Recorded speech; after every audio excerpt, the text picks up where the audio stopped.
INX media case में अब P Chidambaram supreme court का दरवाजा खटखटा सकते हैं। साबिक मरकजी वजीर खजाना सुप्रीम कोर्ट में अपनी जमानत की अर्जी दाखिल कर सकते हैं।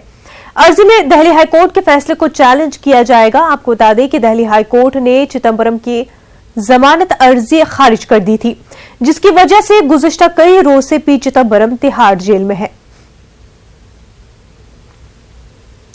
हमारे नुमाइंदे सुशील पांडे इस वक्त हमारे साथ जुड़ चुके हैं। सुशील, आपसे जानना चाहेंगे कि पी चिदंबरम अब जो है सुप्रीम कोर्ट का दरवाजा खटखटाएंगे। दिल्ली हाई कोर्ट ने उनकी जो जमानत की अर्जी थी वो खारिज कर दी और अब उसी को चैलेंज करने वो सुप्रीम कोर्ट जाएंगे। तो क्या लगता है कि कितने इम्कानात है कि उनकी जो अर्जी है जमानत की वो उस पर समाअत होगी और इस बार वो फिर से खारिज नहीं होगी सुप्रीम कोर्ट की जानिब से? जी देखिए शना, मैं इसमें आपको ताजा अपडेट दे दूं कि सुप्रीम कोर्ट में पी चिदंबरम ने अपनी जमानत अर्जी को दाखिल कर दिया है। जी। उन्होंने जस्टिस रमन्ना के सामने इस मामले की जल्द सुनवाई करने की मांग की थी। चिदंबरम की तरफ से दिल्ली हाईकोर्ट के उस फैसले को चुनौती दी गई है जिस फैसले में दिल्ली हाईकोर्ट ने उनकी जमानत अर्जी को खारिज कर दिया था।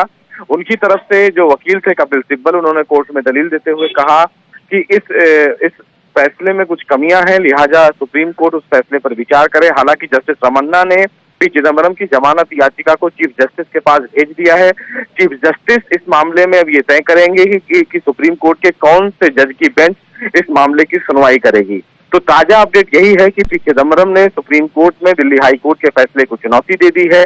अब देखना यह है कि जब इस मामले में सीजीआई ये तय करेंगे कि जस्टिस सुप्रीम कोर्ट के कौन वरिष्ठ जज होंगे जो पी चिदंबरम की जमानत याचिका पर सुनवाई करेंगे। जी। और पी चिदंबरम के वकील उनका क्या कहना है, क्योंकि पहले जो है दिल्ली हाई कोर्ट से खारिज हो चुकी है ये, अब हालांकि दाखिल कर दी है सुप्रीम कोर्ट में, तो उनके पास क्या कुछ रेमेडीज है लीगली जिनको लेकर के अब उनकी पूरी कोशिश होगी कि इस बार जो है उनको जमानत अर्जी उनकी जो है वो खारिज न हो सके? जी देखिए, अगर रेमेडी की बात करें तो बहुत सारी रेमेडीज होती हैं शना। अगर कोई निचली अदालत या कोई छोटी अदालत अगर किसी भी जमानत अर्जी को खारिज करती है तो वो ऊपरी अदालत में कुछ रेमेडीज को लेके ही पहुंचते हैं। उनकी जो रेमेडीज होगी वो ये होगी कि दिल्ली हाई कोर्ट ने अपने फैसले में जो तमाम दलीलें दी हैं, जैसे दलीलें ये थी कि फ्लाइट रिस्क हो सकता है, सबूतों से छेड़छाड़ कर सकते हैं, वो गवाहों को इन्फ्लुएंस कर सकते हैं, ये तमाम जो दलीलें फिलहाल सीबीआई की तरफ से दिल्ली हाई कोर्ट में दी गई हैं, उन दलीलों का फिलहाल सुप्रीम कोर्ट में चिदंबरम की तरफ से विरोध किया जाएगा।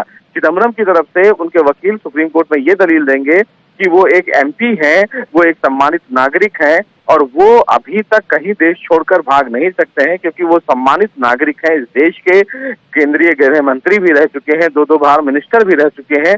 ऐसे में उनको फिलहाल एक फ्रीडम होना चाहिए, उनको जमानत दिया जाना चाहिए, क्योंकि लगभग 1 महीने हो गए हैं चिदंबरम को कस्टडी में रहते हुए, तिहाड़ जेल में रहते हुए। लिहाजा सुप्रीम कोर्ट उनकी जमानत पर विचार करे।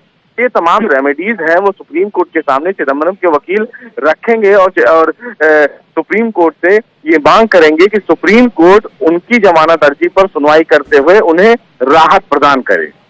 सुशील, बेहद शुक्रिया तमाम तफसीलात के लिए।